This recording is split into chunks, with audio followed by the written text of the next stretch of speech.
আল্লাহ রসুল বললেন পৃথিবীর পূর্ব দিক থেকে একটা আগুন বের হবে। কি বের হবে? আগুন বের হবে।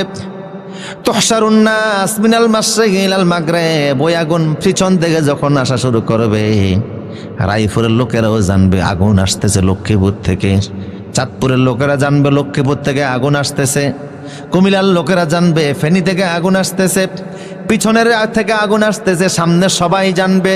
আর দলে দলে লোকজন সব পশ্চিম দিকে দৌড়াতে থাকবে। এটা হবে কিয়ামতের প্রথম আলামত। ওই আগুন যখন বের হয়ে যাবে সারা বিশ্ববাসী তখন জানবে। আল্লাহু আকবার। ওই আগুন নিবানো কারোর পক্ষে সম্ভব? কার হুকুমে আগুন নিববে? আগুন হুকুম মানে কার? তাই তো ইব্রাহিমকে আগুনে ফেলানোর পরেও আল্লাহ যখন বললেন, পড়েন, কুলনা ইয়া নারু কুনি বারদাও ওয়া সালামান আলা ইব্রাহিম। আগুন আমার ইব্রাহিমের জন্য শান্তিদায়ক ঠান্ডা হয়ে যা হয়েছে কিনা? অথচ আগুনটারে জ্বালিয়ে রাখছে 40 দিন।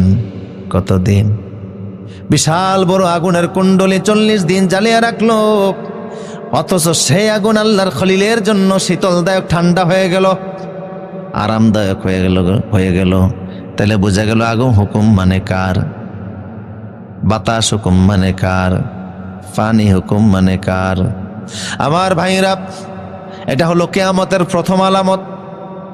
তুমি প্রশ্ন করেছ, ও আব্দুল্লাহ ইবনে সালাম, আউয়ালু তুআমিন ইয়াকুলু আহলুল জান্নাহ, জান্নাতীরা প্রথম কোন খাবার দিয়ে জান্নাতে খাবার উদ্বোধন করবে?